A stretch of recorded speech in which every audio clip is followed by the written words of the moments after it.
Hola amigos, estamos en Qué Pifia con el señor Billy Cobham, institución de la música. Lo hemos tenido acá de invitado. ¿Qué se siente estar? How do you feel being in the Panama Jazz Festival? Like a Qué Pifia. I feel great. I feel great. Wonderful. A very close friend of mine calls me on the phone from London and said, "You got to look on YouTube now." And I said, "Why?" He said, "You won't believe your eyes. Out of nowhere, someone put My Heather as the background music to that thing with all the ships moving, and the saxophone solo is Michael Brecker. We recorded that piece in Jimi Hendrix studio Electric Ladyland in New York City. Yeah. And so it was like, and all of the strange, mysterious things that happened. Michael was playing on a brand new Selmer saxophone because he was in the taxi cab when he came to the studio and was sleeping and got out of the cab and left all his instruments in the cab. No. At that time, there's over 15,000 yellow cabs in all of New York City. Dear Lord. So he runs to Manny's Music Shop, 48th Street, and buys a brand new saxophone in a box with a brand new mouthpiece, a brand new alto's flute, and a brand new soprano saxophone. All this in the box. He comes in late. And nobody's upset. He says, "Yeah, okay, man, what happened?" He tells us, "Oh, no, what are we going to do?" He said, I don't know. He said, "I'm going to play this now." First take, he played that solo. Okay, we saved that because there was no way everybody agreed he's going to play anything better than that. On a brand new saxophone, never been played before. Not set in. No, he went into Manny's. Yeah. I need that, I need that, I need that.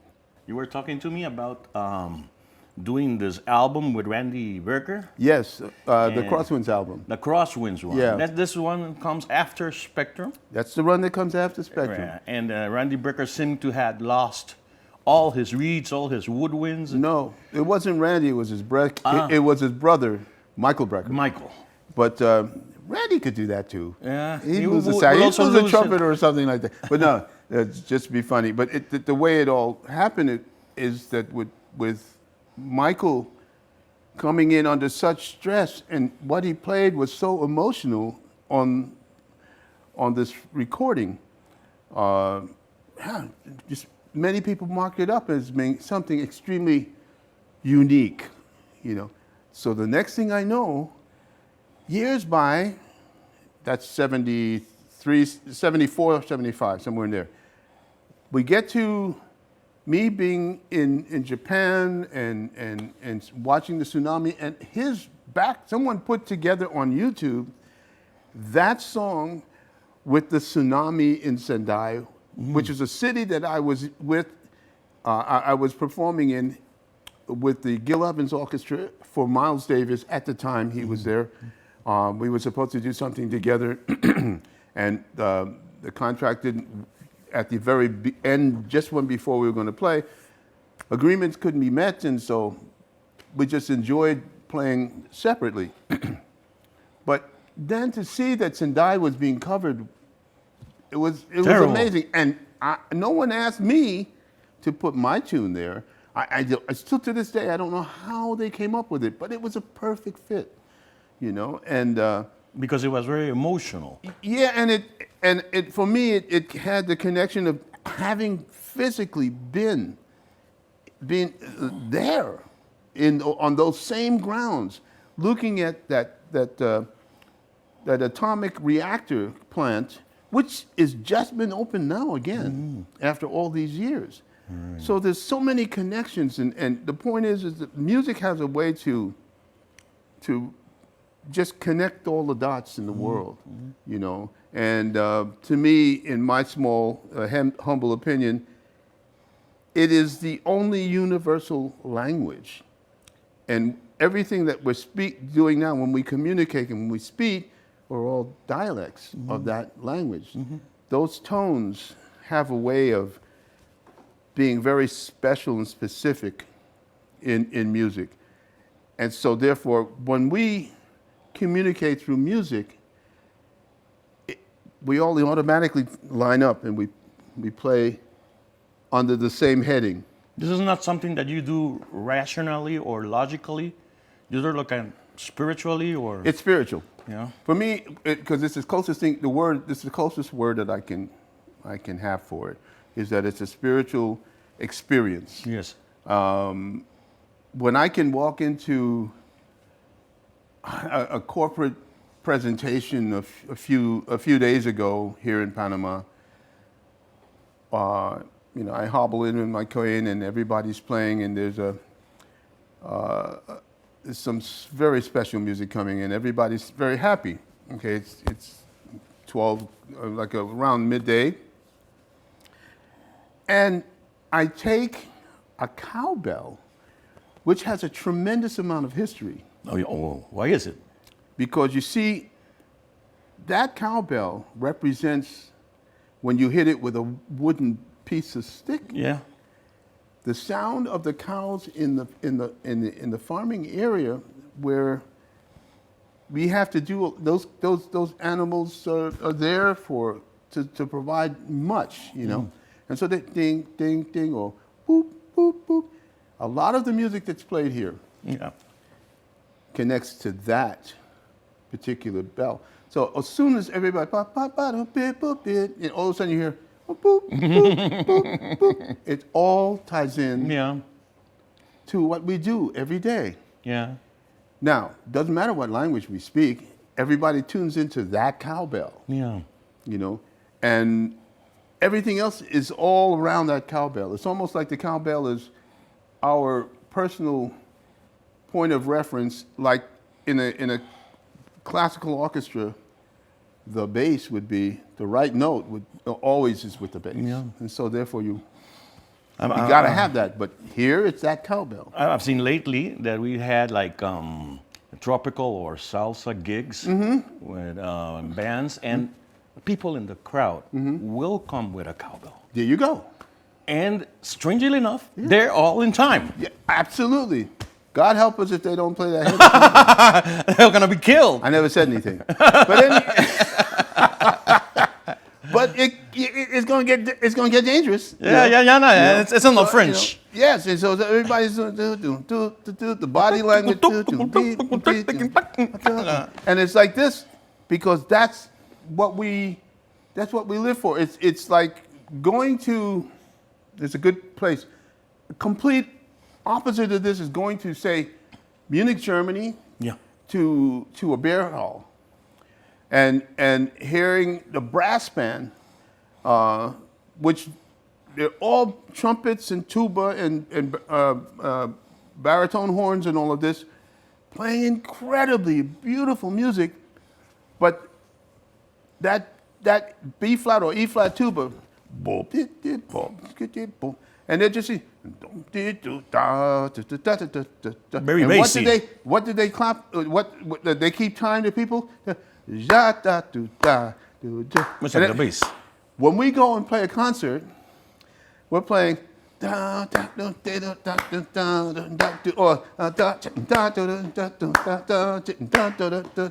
these people are going and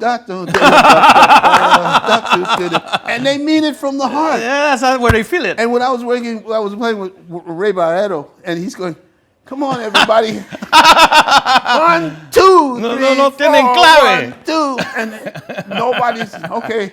Forget this. They Let the- feel it differently. Let it do it. Yeah. And you understand that music is a sonic mirror, Yeah. a reflection of who you are and where you come from, and your history.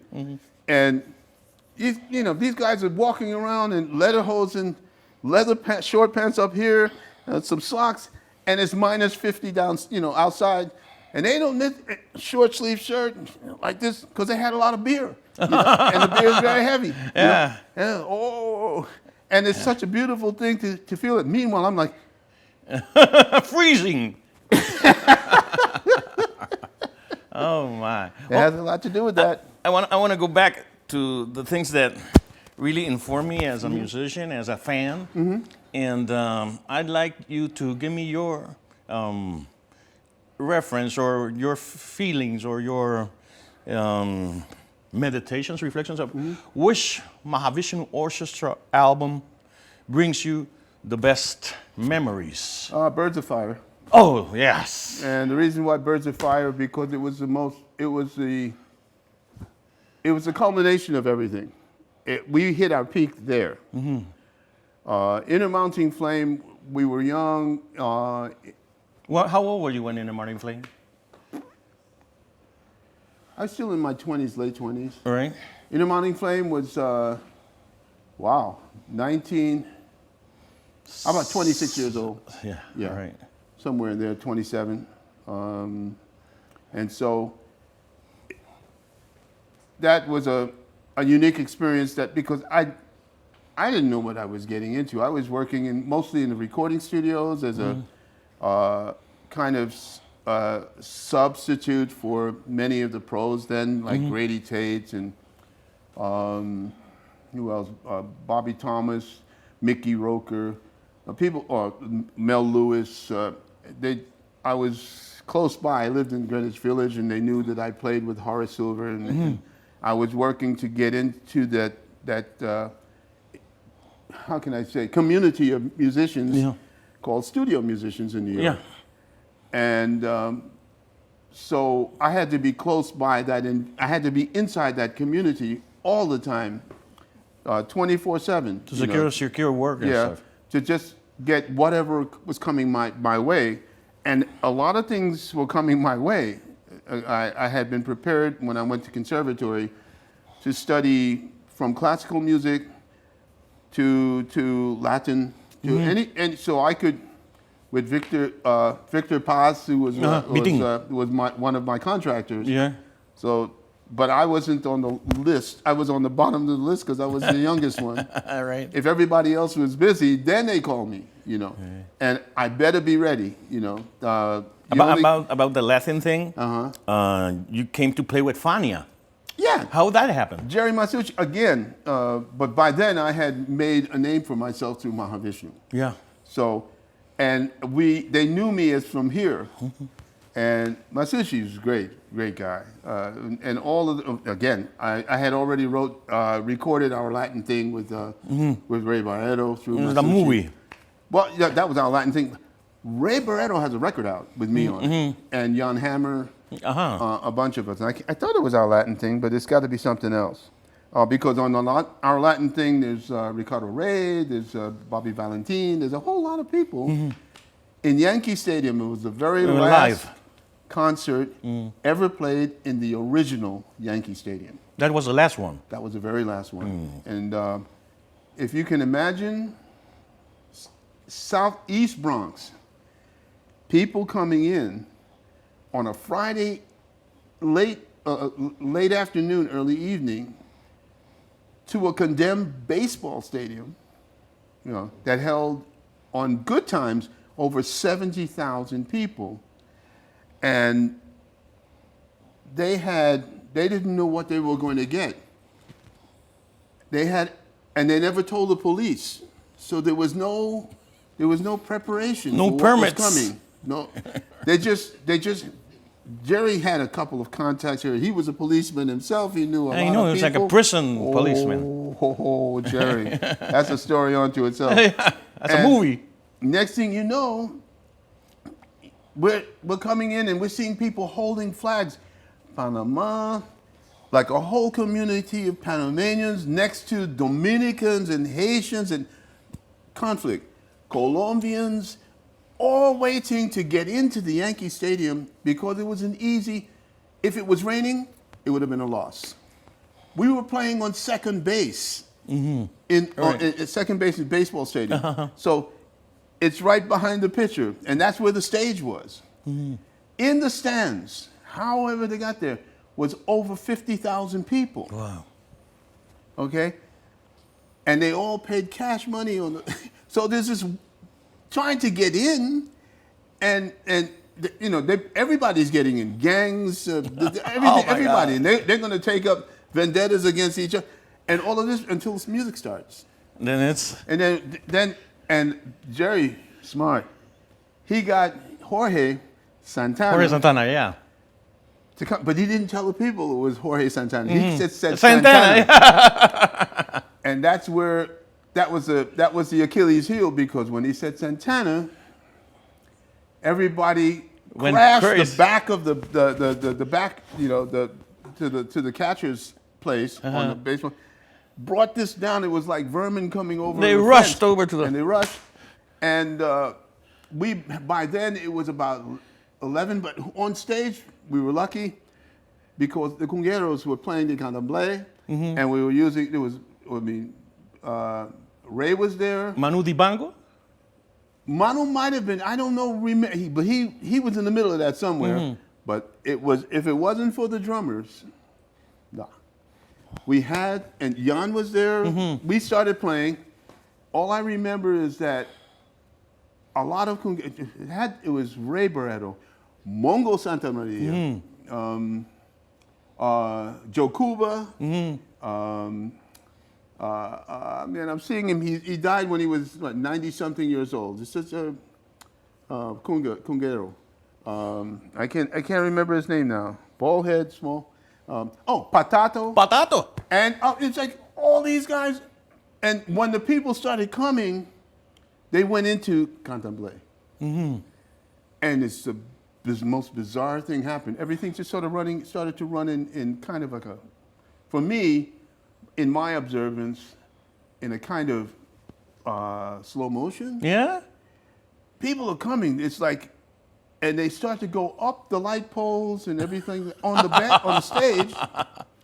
Not another note was played except for the drums. All right. They come around us, and everything that wasn't except for my drums, I had already got I saw it coming. I told my tech, get the van out. And these guys go, hey, Billy, how They're you doing? taking souvenirs. How you doing? You need any help? I said, yeah, put all these drums in there. And next thing you know, all the drums, whoop.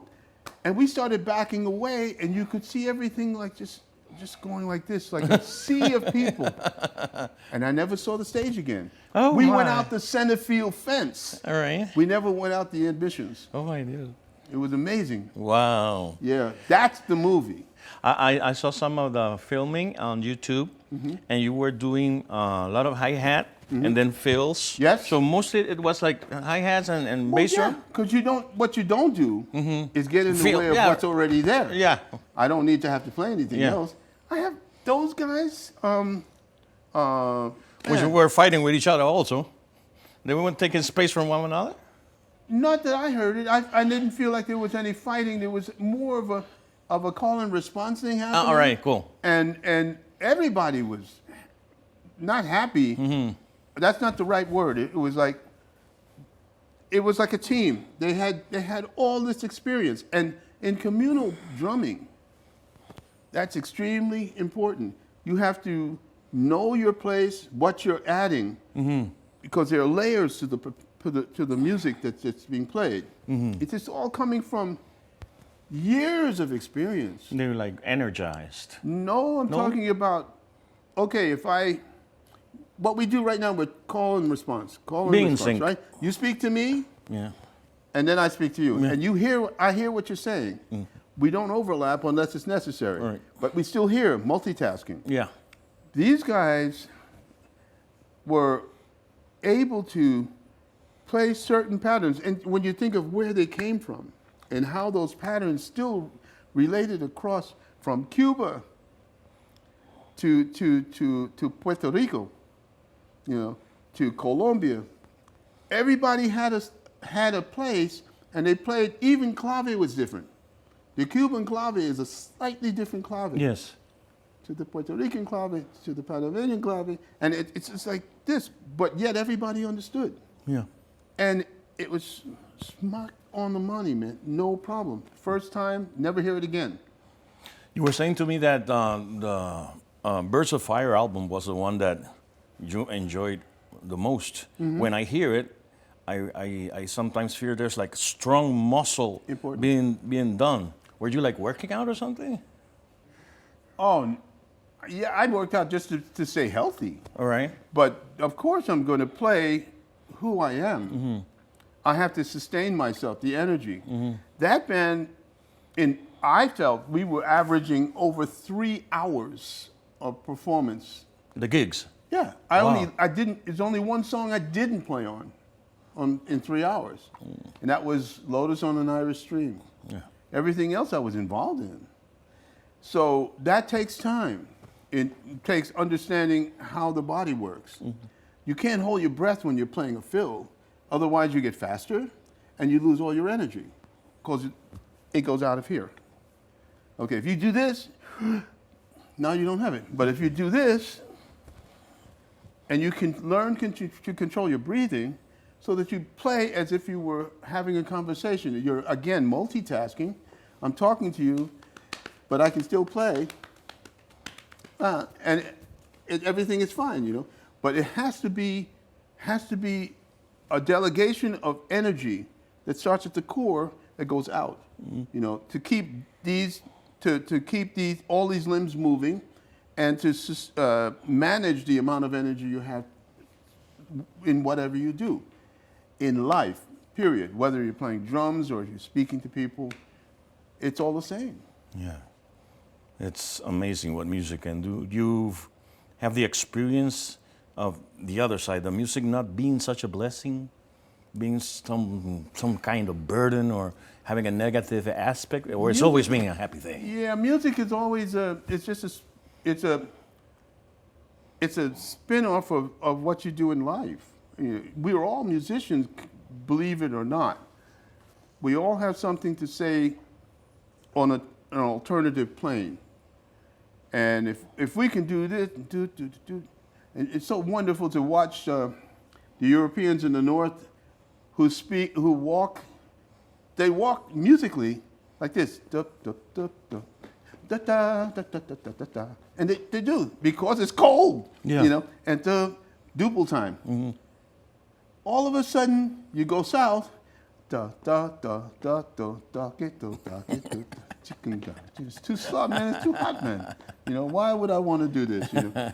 To the point where it's like, yeah, tomorrow, man.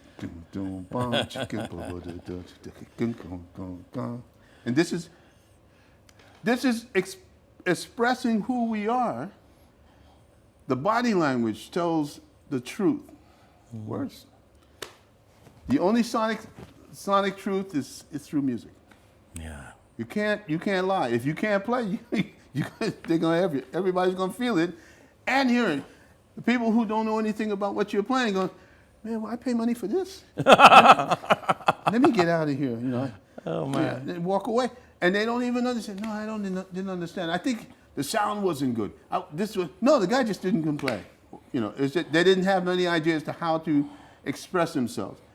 It was a lie. You know, as soon as that same person comes together and comes in line with what they really believe, you go, wow, that's the same person. Boy, it feels good now. Same music. You know, me being a believer in the Church of Billy Cobham, I have a radio program where I play your music. And I always make a point of, this is a national institution trying to convince people, and people don't know. Finally, they make a jazz festival in your honor. I'm honored. Yeah, exactly. How does that make you feel after all these years? I didn't expect it to come. That is not would be a lie. But some things happen if you present yourself through the medium of communication that you feel most comfortable with. That can be Geppetto, a puppet maker who makes, and you know, you have Pinocchio, but he's expressing himself. That's the only way he knows. People who, you know, who play, it's wonderful to hear. And I say a young person, I mean, I'm going to be 80, so I can say, Danilo, I sit down and I go, really? Where'd that come from? You know, and you realize that story must be interesting because it's in the notes, you know, and what he's hearing and how it's coming. And then I listened to his wife, Patricia, who plays wonderful alto saxophone that I heard in the band. I'm going, get out of here. That's wonderful. I mean, but for all, not the difference that she's expressing, they're expressing who they are based on where they come from. Mm-hmm. So every note has serious history in it. Mm-hmm. You know, mistakes and whatever that may be considered, there is no such thing as a mistake in music. If you played something that you didn't mean to play, it's something where you think you want to go. Yes. You see? And it didn't quite work out exactly that way, you know. So okay, but the next time, you're gonna have something, you know. And you don't make the same mistake twice, then you're stupid. Generally not, you know. If you really believe in what's happening, you're gonna go back and go, I wonder why I did that, you know. And let me just think about it. So again, when it comes to playing the drums, especially, I'm always multitasking that way. So I can sit down. I love playing I can play on shoeboxes, or if I wanted to, just to get a certain kind of character presentation, you know, it depends on what kind of music it is, and if I have brushes or whatever, to just get a certain tonal and personality created to support the general musical atmosphere. I'm always open to that. I'm always open to all of that kind of stuff. Working with in one part of the world once, we had no drums.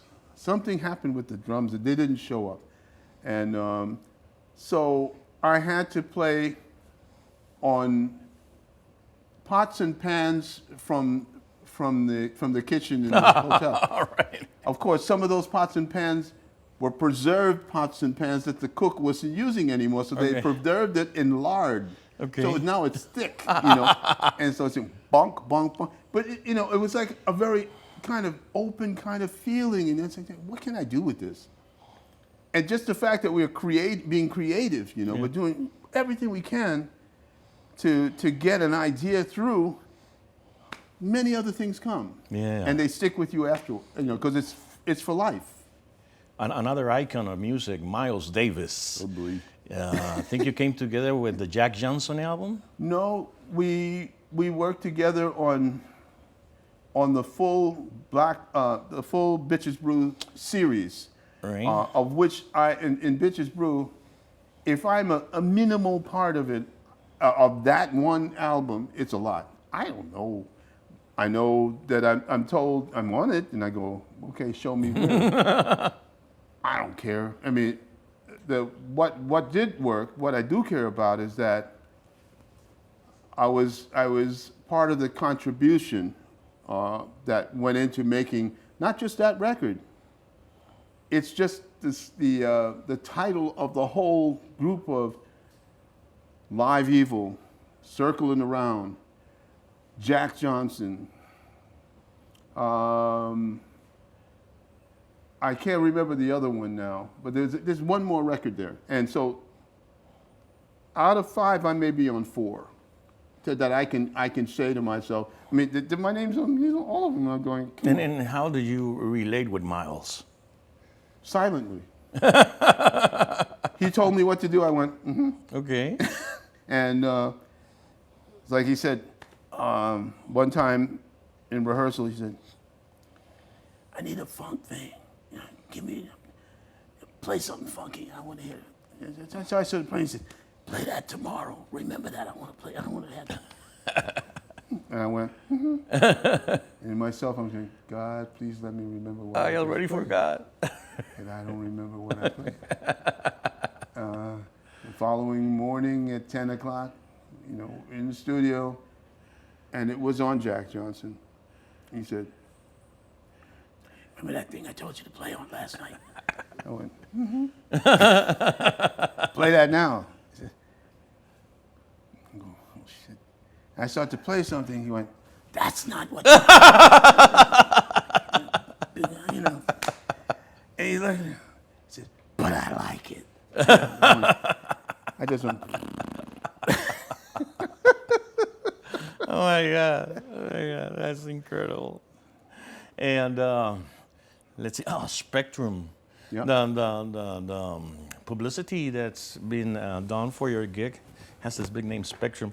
And there were 50, yeah. yeah, there were a lot of great musicians there, like Leland Sklar, and Yes. Jan Hammer, Jan Hammer, yeah, and Tommy Bolin. Tommy Bolling. What was with his Echoplex thing that he did? Tommy, we go back, when I first met him, I don't think he was more than 19 years old. And we were it may not be the same speedway, but I only remember, we were either in North Carolina or in Florida. If we were in Florida, then it was Daytona. Daytona holds 105,000 people. And we were playing, Tommy's band was Zephyr. And Zephyr was the opening act to a day-long festival. It started with them. We might have been the second act. Dreams is our band. Okay. And the band after that was Fleetwood Mac.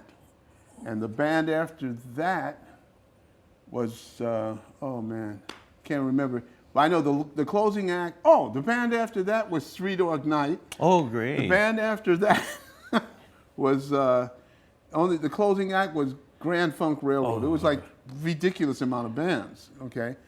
All day. And the first act was around 2 o'clock in the afternoon in Florida or even in the South in the summer. Dehydrated. Destroyed, but before, and so in sound check, we had not yet done our sound check, and we saw that the opening act was getting levels, and they started to play. Clair Brothers, big Clair Brothers was a big sound company then in the U.S., and they were doing the show, and here comes this little kid, with a hat thin as a rail, a feather sticking out the back of the hat, a Stetson's about this big, guitar, and a tape echo machine. And I didn't make anything of it because I thought, well, okay, that can't be anything until he started playing. Because the left hand only worked. The right hand was over here. And I'm like, okay, what's that? How, and the next thing you know, we were all friends, all of us ran down to see, man, how are you doing this?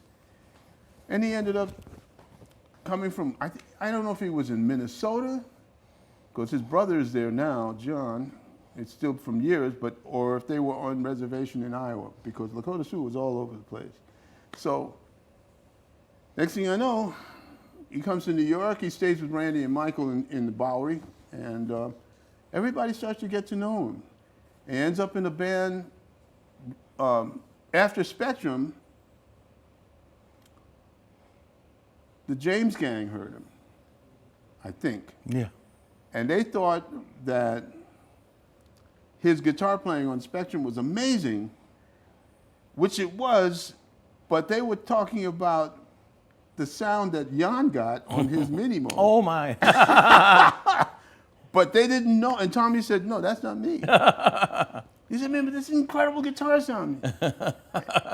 and however they worked out how he got the gig anyway, And it was, then he ended up with another band, Deep Purple.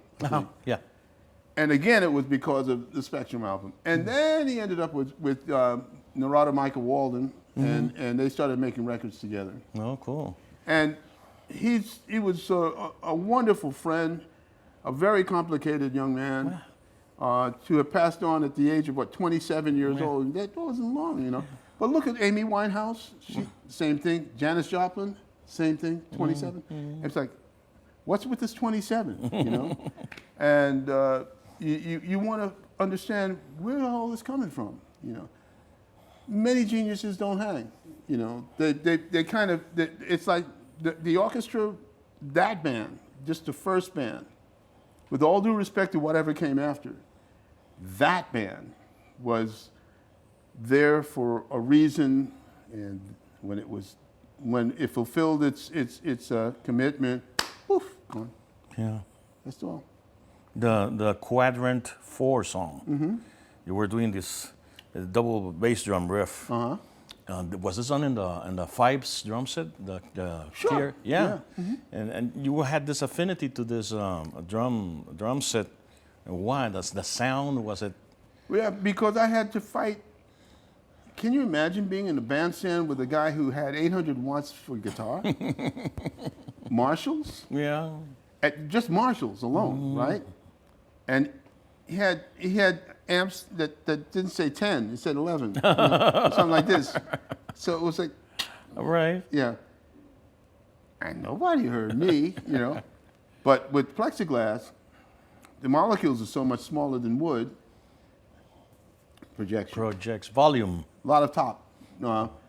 You had to cut through what was happening with the band, and then it's not just the guitars. I had a bass player with 1,000-watt sun, with woofers onto the stage. Mm-hmm. A violinist is playing 250-watt. Man, I can't remember what it's called.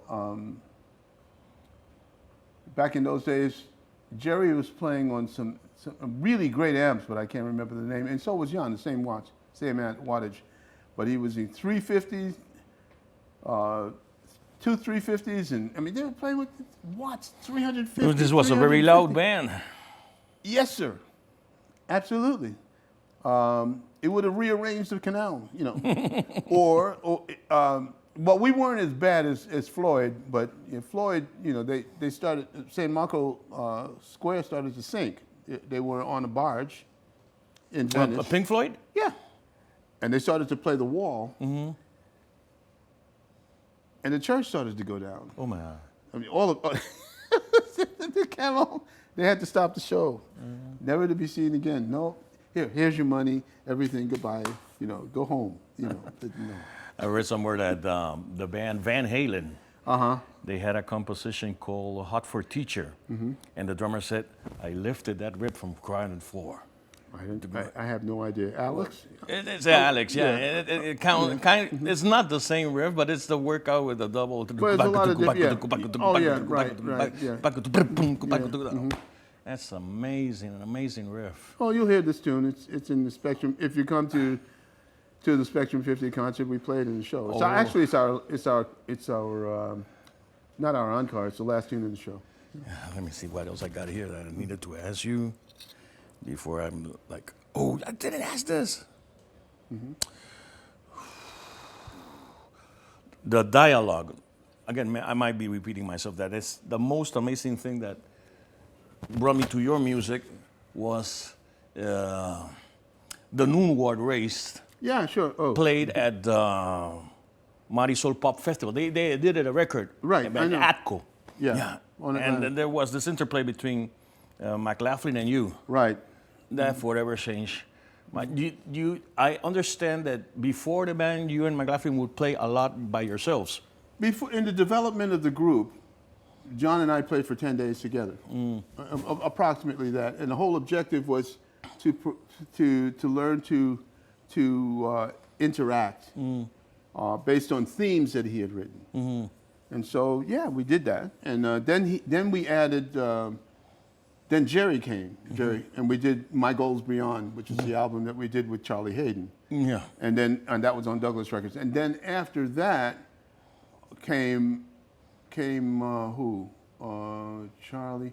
And then after that came Jan Hammer, and Rick Laird was on a ship that was going to Australia, and he turned around and came back and joined us. He was the last guy to join the band a few days later. Within 10 days' time, it all sort of came together, and our very first concert was at Marquette University in Wisconsin. Yeah, cool. In Milwaukee. Well, the direction is telling us to wrap it up. And Bye, so everybody. We're very happy to have had here Mr. Billy Cobham, a musical institution of the universe. And we're so happy to have him here, and he will be playing at the Jazz Festival Danilo Perez organized. So any last words, Mr. Cobham?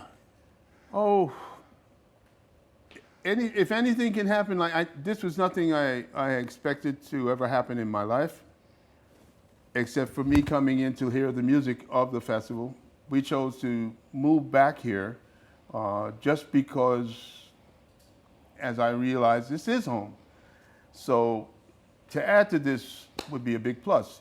If everyone can come and see where I've been and what I've been doing and listen to the music that I've created through these different portfolios over the week, it would be a great honor to me. So I hope to see you there. ¡Qué Take care. pifia! Gracias.